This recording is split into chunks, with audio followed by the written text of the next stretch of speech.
Hey everyone, it's Jason. Welcome to another unboxing for Marvel Champions, the hero pack for the Angel, Warren Worthington III.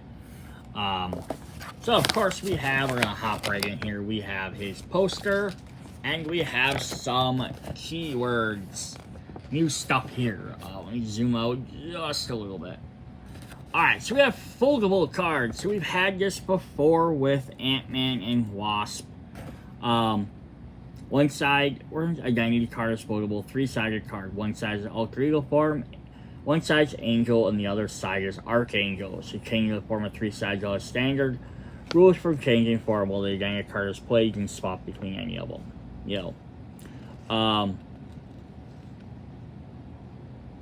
So yeah, while he's in one form, any of the other players can play.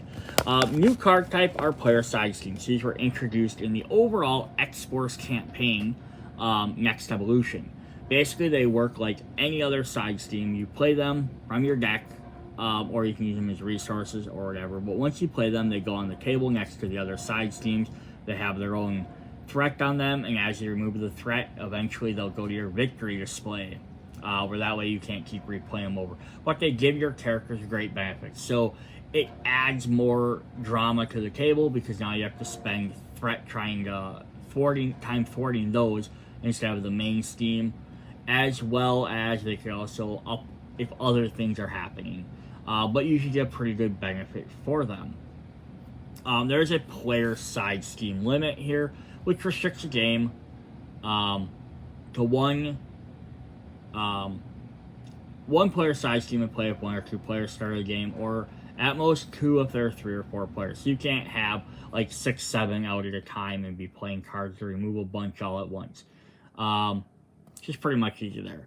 Other keywords that came up are alliance. Player declares their intention to play an alliance card. Any player may help pay for the cost. Piercing, discard tough status card or dealing damage. Team up, been around for a while now, but special cards you have to have in your deck. You have to have one of the characters listed as your identity, and then you can only play if you have both the identity allies. So this one is Angel and Psylocke. So you have to have Angel in your main deck or Psylocke in your main deck to even play it, and then either another player needs to be playing the other character, or somebody, yourself or another player, needs to play the ally of the other player. And then Victory X. Alright, so let's go ahead and just hop into his deck. We're going to start with his alter ego, Warren Worthington III. I wish he had Rich on there. Just Mutant and then Rich. I don't know if they have any indication anywhere. I just wish that was a thing. 3 recovery, Mutant. Regrowth. Action. Heal 1 damage from Warren Worthington III. Limit once per round. So he just automatically heals, which is kind of nice. And that's a nod to his healing blood. Hand size 6, hit points 12. I have to keep my wings bound to hide who I am, to live in this society. He can rip off his trench coat. He can take to the air as Angel, 2 thwart, 1 attack, 2 defense. Aerial and X-Force. Angel of Life. Response. After you play an aerial event, draw 1 card. I'm going to love this, that there's a bunch of cards that are focused on aerial. Because there's been so many cards throughout the game that have to deal with aerial stuff that, don't, get oh, this gives this guy aerial, or this has aerial on it. But then there's only, a few things that really focus on it. So it's going to be really fun.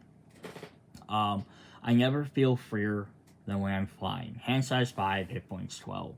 Then he can flip open to become the Archangel. Has no thwart, but he has 2 attacks and 3 defense. Because he's all about battling. Hand size 5, hit points 12. Arrow, X-Force, but he also has the increased arrows. So your extra threats are going to be added. Angel of Death response. After you play an aerial event, deal damage to an enemy equal to that event's printed cost. Limit once per phase. So he wants to play the aerial events to deal extra damage. So we'll definitely see that kicking off. And then again, his is after you play when you get to draw a card. So he's kind of prepping. And then if you need to switch to combat mode, jump in and do that. Alright. Our signature allies, of course, Psylocke, Betsy Braddock, 3 cost ally, 1 thwart, 1 attack, 3 health. Psionic and X-Force. Hero response after psionic attacks. If you are Angel, heal 1 damage from Psylocke. Archangel, regular hero. So basically, if he's Angel, you got kind of heal, take a breather. If she's Archangel, she's like, alright, we're in combat mode, you get ready and attack again. Definitely cool. Alright, we have 2 copies of Adaptive Plumage, going from Feather to Metal. 3 cost event, Aerial, Attack, and Thwart. Hero action, Thwart. After you are, if you are Angel, remove 3 threat from a scheme and confuse the enemy. Hero action, attack. If you are Archangel, deal 4 damage to an enemy and stun it. So this is kind of neat because he'll be, depending on which form he is again kind of how you're going to do it. Angel's going to be kind of, it looks like it's going to be his thwarting, his planner, stopping that stuff. And Archangel's going to be his damager. So depending on which side you decide to flip between, will be very interesting. 2 copies of Aerial Agility, 1 cost Aerial, 1 cost event, Aerial Defense. Hero interrupt defense. When enemy attacks, if you are Angel, ignore each boost icon and each boost ability for this attack. Okay, because he's more about dodging and stuff. And Archangel, give your hero a tough status card and gain Retaliate 1. Oh, so it kind of like hunkers down and attacks back. Cool. That's neat. 2 copies of Metamorphosis. This is crazy because I've never, like, you kind of just in a comic, you just sort of see him like, he's Warren Worthington, and he just sort of shifts, he's Angel, and he just shifts into, like, the mode. They don't really show it necessarily, but it's just kind of neat, like, where his skin and everything sort of ripping off. I don't know if this is actually, if it's just, like, maybe how he feels, but it's definitely cool artwork. Metamorphosis is a 2 cost event with Aerial. Action, change form, and then if you are Warren Worthington III, draw a card. Angel, remove 2 threat from a scheme. Archangel, deal 3 damage to an enemy. Oh, so this could be really fun, because you gotta change to whatever form you are, and then you gotta do these things, and then since it's an Aerial event, if you change to Angel, you also get to draw a card. If you change to Archangel, you get deal damage equal to its printed cost, which is 2. So you basically get an Angel, you get 2 threats, and a card. Angel, you get to do 5 damage. If you go to Warren Worthington, the alter ego, you get to draw an extra card and heal a point of damage. It's pretty neat.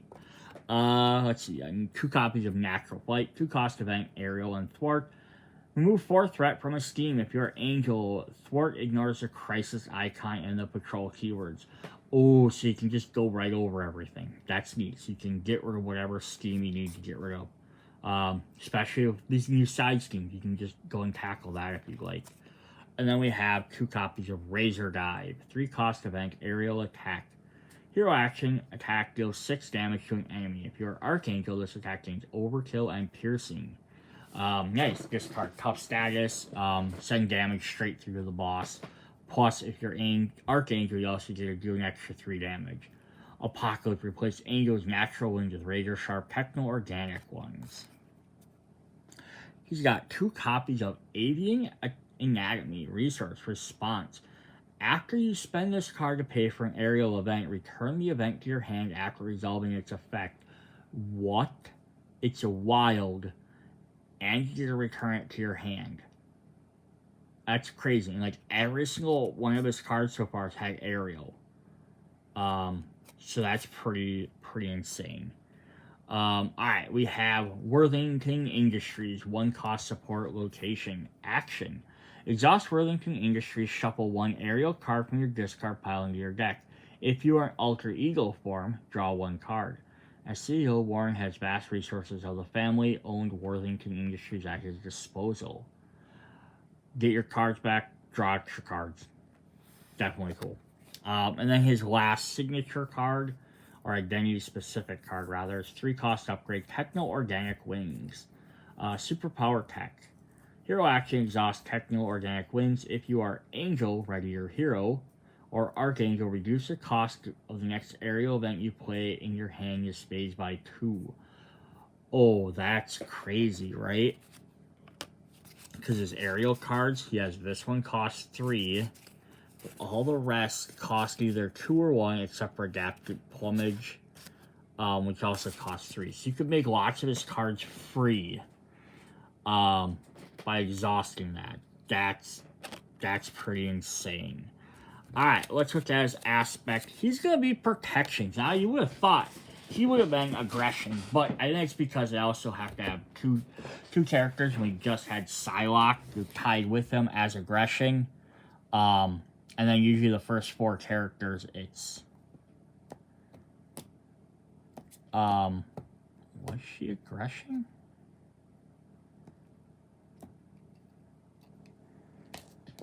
No, she was justice. Oh, so yeah. Oh, that's, yeah, I guess protection makes sense for him. Well, we have Elixir, Josh Foley. 4 cost ally, 1 thwart, 1 attack, 3 health, X-Force. Only if X-Force or X-Men trait. I like that, gives a little bit more lenience. Response. After Elixir attacks or thwarts, heal 1 damage from another friendly character. She's just a healer. Never bad to have those. Siren, Teresa Cassidy. 4 cost ally, 2 thwart, 2 attack, aerial and X-Force. Response. After Siren attacks, stun a minion. Yeah, nothing wrong with that one at all. And then Warpath, James Proudstar. 4 cost ally. Lots of expensive allies in this deck. 2 thwart, 2 attack, 4 health, aerial and X-Force. Toughness. Hero response. After Warpath defends against an attack, play it in an event with a hero action ability from your hand. Nice. So if you defend with him, you let him take some damage. You play an extra card. Definitely not a bad thing at all. We have 3 copies of Aerial Intervention, 0 cost event. Aerial Interrupt. When a character would take any amount of damage from an attack, exhaust an aerial character you control, prevent up to 3 of that damage. Ooh. So you can just use either Warren or one of your allies. That's pretty fun. 3 cost of Ever Vigilant, 2 cost event. Aerial and Skill. Play only if your identity has the aerial trait. Hero action. Ready your hero and remove 2 threat from the main steam. I do everything like a hawk. Nice. Threat is always good in readying your hero. We have 3 copies of Taunt. Good old Jubilee fighting off against Sabretooth. 1 cost event tactic. Hero action. The villain attacks you. Other characters cannot defend against his attack. Draw 3 cards. Hey Fido, who lets you off your leash? Yeah, this is kind of a neat one. Like, I think this might be one of the cards I might swap out. What we got here? We have Render Medical Aid. So our first player size can cost 0, so that's not bad. 3 per player, down here. When defeated, each player heals a total of 5 damage amongst the characters they control. Get the critical cases back to the mansion for treatment. Nice. Extra healing. You can kind of plan when you want to do it, by like, okay, we can get it down to like 1 threat left, and then like, hey, someone just needs to spend 1 threat, exhaust an ally to do it if you really need it at that point. Angel's Airy. 1 cost support location. Response. After you defend against an attack, place 1 fatigue counter here. Alter ego action. Remove each fatigue counter from here. Heal 1 damage from your identity for each fatigue counter that was removed this way. Ooh, so built up healing. The 3rd healing in this deck. And then the 3 copies of Containment Strategy. 1 cost upgrade tactic. Attach to a non-permanent side steam. Max 1 per side steam. Response. After a hero defends against an attack, remove 1 threat from attack side steam. 2 threats instead if that hero took no damage from the attack. This will help you clean up some player side steams, or maybe just some other ones that are kind of in the way. Definitely interesting. Alright, then we have some basics. We're going to get Cannonball, Sam 3. 3 cost ally, 2 attack, 2 thwart, Aerial Explorers. Interrupt. When Cannonball would take any amount of consequential damage, reduce that amount by X, where X is the number of aerial cards in your hand. Ooh, so as long as you keep 2 in there, he's not invulnerable. Best get out of my way when I'm blasting. Yeah, I could keep him around for quite a while. That's fun. Then we have Soaring Hearts, the team-up card for Psylocke and Angel. 2-cost event, Aerial and Psionics. It's nice because it works with both of their traits. Team up, one per deck. Hero action: search your discard pile for an identity-specific event and ready it. And add to your hand and then ready Angel and Psylocke. So yeah, you're one's playing one character, one's playing the other. Getting to place is really great. You get a characterized identity card, they get ready your characters. That's definitely cool. 3 copies of the Power of Flight, a resource. Double the number of resources this card generates while paying for an aerial card. I love this. Base game stuff we had: Power of Aggression, Power of Justice, Power of Leadership. The game gets extra resources, double resources, when played against that aspect card. So I like the idea of doing these with keywords as well. Because then it's like, hey, I'm playing Angel, who's a aerial deck. I can make all of my cards free, not just my aspect cards. And then we have 3 copies of Soaring Acrobatics, 2-cost upgrade and skill. Any player's control, max 1 per player. Hero Interrupt: when aerial character you control uses a basic power, exhaust Soaring Acrobatics. That character gets +1 power for this use. Nice. You can boost your skills just by having that. That's definitely cool. Alright, so then we have Apocalyptic Influence, our obligation. Give to the Warren Worthington, the 3rd player. When revealed, if you are in Archangel form, place 2 threat on the main scheme. Otherwise, change to Archangel form. Alter Ego action: deal the first player 1 encounter card and then discard this card. Otherwise, it's going to always draw 1 additional card. So it's going to take a minute because it's going to switch you to Archangel. And then you have to spend a turn flipping back, and then you have to discard a card. Or deal someone an encounter card. And then it's going to keep coming back, which is, again, I like those obligations almost better than the older ones where it's like, lose a turn, or get rid of this card, discard something and get rid of it now. Like, you get rid of it permanently, then it's not really a threat. These ones that keep coming back. Alright, then we have Angel's Nemesis. If we wanted to guess off the top of our head who Angel's Nemesis would be, obviously, first one coming to mind, Apocalypse. But again, you usually don't have the big bosses be Nemesis too much. Like the main villains. Otherwise, I don't know who else he generally would have fought against. Like, he's probably always had, like, this issue or that arc or this storyline had someone he was kind of fighting against. But yeah, what it would have been neat, I would have liked, would have been Death. Like, as his horseman side, would work sort of like Jean Grey did with Phoenix, where, like, it comes out and you're kind of combating your inner self. That would have been a neat thing. But what they did actually works just as well. They did Harpoon. So it gets us another Marauder. We're getting some more Marauders in this set. 1 steam, 1 attack. Brute Marauder, 6 health. When Harpoon gets +1 attack while attacking a character with the aerial trait. When revealed, discard cards on the top of your deck. If you discard an event, take indirect damage equal to that printed cost. So why is this a good Nemesis? This is the guy that originally basically dismantled his wings during the Mutant Massacre, which sent Archangel, or sent Warren Worthington to Apocalypse, like that direction, to become Death and Archangel eventually. So this guy was kind of the reason for that. Hook, Line, and Sinker. I'm gonna bag me a bird. Each attack from a brute deals indirect damage. Oh, that could be terrible. There's a lot of brutes in the game. Force response. After a friendly character takes any amount of indirect damage, exhaust that character. He has an attachment, harpoon weapon, +1 attack. Attached to harpoon if harpoon is not in play. Search the encounter deck and discard pile for him, reveal and attach this card to him. If you cannot, this card gains surge. Force response. After harpoon attacks, you take 2 indirect damage. And then he's got 2 copies of Spear Shot, Treachery. When revealed, discard cards from the top of your deck until you discard an event. Take indirect damage equal to that event's printed cost. If that cost is aerial, this card gains surge. Oh. Boost, take 2 indirect damage. This is where having that aerial can definitely go against you.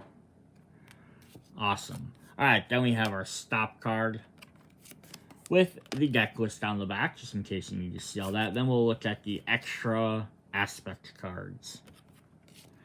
So we got some aggression, 3 copies of Bombs Away, 2 cost event, aerial, and tactics. Hero action, exhaust aerial character you control and choose a player. Deal 3 damage to the villain and each minion engaged with that player. Nice, you just spread some damage out. For Justice, we have 3 copies of Eyes in the Skies, 0 cost upgrade, Angel and Aerial and Preparation, Hero Interrupt. When you reveal a non-elite enemy, exhaust aerial character you control and discard this card. Cancel the effects of that card and discard, then reveal another card from the encounter deck. So, I don't know, these ones I'm kind of back and forth on. Yeah, it's nice, I guess, because it's an elite minion. Or non-elite minion versus just any treachery card, I guess. But it's sort of like, yeah, this guy I don't want to deal with, but, like, you might be trading him in for a worse threat. So it's kind of hard to know. 3 copies of a leadership card. Flying Formation, 4 cost event. Aerial and Tactic, Alliance, so players can pay this card as a group. Hero action, ready up to 3 aerial characters. Bobby, form up on me. So does this mean Iceman, when he eventually comes, which he'll have to, is he going to have aerial? I mean, I would assume somewhat, but he's not really a flying character as much as he's hovering on everything. But I like the Alliance part where everyone can kind of help pay for it. Some good team-ups there. And then our basic one is we have 3 copies of Export Recruit, 0 cost. Upgrade a title. Play only if your identity has the Export trait. Attach to a friendly character, max 1 per character. Attached character gains 1 hit point and gains the Export trait. So this will let other characters use the Export stuff that might not have had it. Such as showing there, we have Colossus and Storm, who are playable characters who are both listed as X-Men, but we can make them X-Force members as well. And then way in the back, we have Dr. Nemesis. I don't know if that's just the picture or if he's possibly coming ahead of time, but that doesn't always mean anything. Alright, so there we have it. We have Angel, just to play around with all of these new aerial cards. I mean, right off the top of my head, other characters that also can use or maybe have some aerial cards that might help with him would have been Iron Man and I want to say Captain Marvel. Are the 2 that I can for sure think of off the top of my head. Storm might have a couple as well. Rogue might have had a few as well. But yeah, there's enough aerial characters, kind of like Psylocke having Psylocke, there's enough Psionic characters. You just kind of need to get into some of these new keywords, also play back into some of the old ones. Again, I really wish there was a rich keyword, that like, so far you'd have like Iron Man and Angel would be the only 2 characters that could use it. That'd be kind of fun.